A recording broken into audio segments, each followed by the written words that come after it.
रऊफ हसन साहब, आपकी जो कानूनी टीम है उसने अपनी गलतियों का कुछ एतराफ़ भी किया ना। मैं आज की मिसाल आपको दे देता हूं। जब अली जफर साहब थे या बाद में हामिद खान साहब थे, आप लोग यही नहीं जस्टिफाई कर सके जो आर्गूमेंट आप लेके गए कि अकबर एस बाबर आपकी पार्टी का हिस्सा नहीं है। जब कहा कि डॉक्यूमेंट दिखा दे, कब एक्सपेल किया, आपने कहा दिखाते हैं, फिर आपने कहा नहीं है डॉक्यूमेंट, फिर आपने खुद एतराफ़ कर लिया चलें शायद पार्टी में है लेकिन वो पार्टी से उनके ताल्लुकात खराब है। वो ट्वीट दे दीजिए, मैंने वो लेटर जो है ट्वीट कर दिया हुआ है।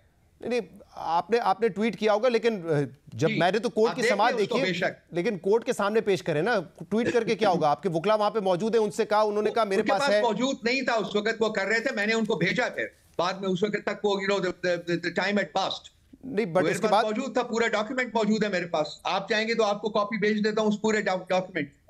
और आपने बिल्कुल है, आपने अपनी लीगल टीम को दे दिया, उन्होंने जमा करवा दिया, क्योंकि एक बड़ा एक अहम मसला था जो आज ज़ेरे बहस आया। मैंने उनको भिजवा दिया था, मैंने उनको भिजवा दिया था। मुझे जरा बता देंगे उस डॉक्यूमेंट में क्या है एग्जैक्टली और कब का है?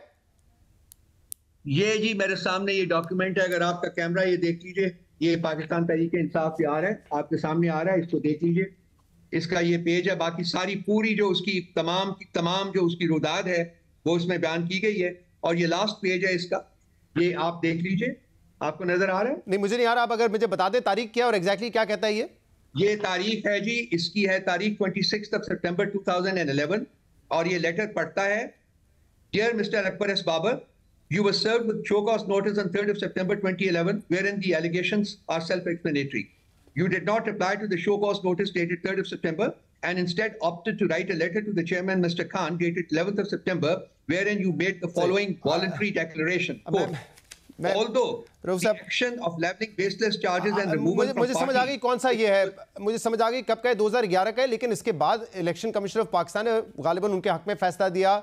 इस्लामाबाद अकबर एस बाबर ये भी दावा करे, इस्लामाबाद हाई कोर्ट भी उनके हक में फैसला दे चुका है कि एक्सपेल उनको नहीं किया जा सकता पार्टी में। उनसे मांग लेना जी, जो इस्लामाबाद हाई कोर्ट ने जो उनके हक में फैसला दिया हुआ है वो मांग लें। अब मुझे हमारी पॉइंट ऑफ व्यू ये है कि जी वो हम उसकी मेंबरशिप टर्मिनेट कर चुके हुए हैं। He has not been a member of PTI since September of 2011. ये जो फैसला इस्लामाबाद हाई कोर्ट ने 2018 में जो आपने उनको एक्सपेल किया था, इस्लामाबाद हाई कोर्ट उनके हक में फैसला देके उस मामले को खत्म कर चुका है। ही इज ऑन रिकॉर्ड बार-बार, और अगर 2011 में आपने निकाला था, 2018 में बहाल कर चुका है। लेकिन ये आर्ग्यूमेंट पॉइंटलेस है जब हामिद खान साहब आखिर में ये कहते हैं कि ठीक है वो पार्टी में होंगे लेकिन उनके ताल्लुकात हमारे साथ खराब है लीडरशिप के साथ। ये आखिरी में उन्होंने बात की ना, इसलिए मैं कह रहा हूं कि आपको अगर ये एतराज है कि जज साहब आपको टाइम नहीं दे रहे, तो जज साहब के एतराज है कि यार आप लोग प्रिपेयर्ड नहीं आते हैं।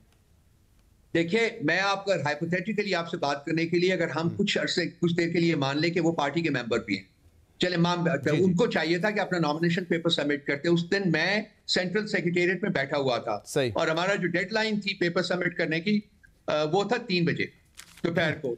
ये 4:45 बजे के करीब अपने चंद टाउट्स के साथ और 2-3 कैमरामैन के साथ आए और वहां बाहर खड़े होकर तकरीर करके चले गए। इन्होंने किसी स्टेज के ऊपर अपना पेपर जो थे वो सबमिट करने की कोशिश नहीं की। ये झूठ बोल रहे हैं। मैं अगर ये हाइपोथेटिकली ये माना भी जाए कि वो मेंबर है, अव्वल तो वो मेंबर है ही नहीं, लेकिन अगर मेंबर थे तो उन्होंने किसी स्टेज के ऊपर अपने पेपर सबमिट कराने की कोशिश ही नहीं की। ये सिर्फ और सिर्फ हमारी इलेक्शंस के प्रोसेस को में रखना डालने के लिए ये छोड़े गए हैं। ये टाउट हैं।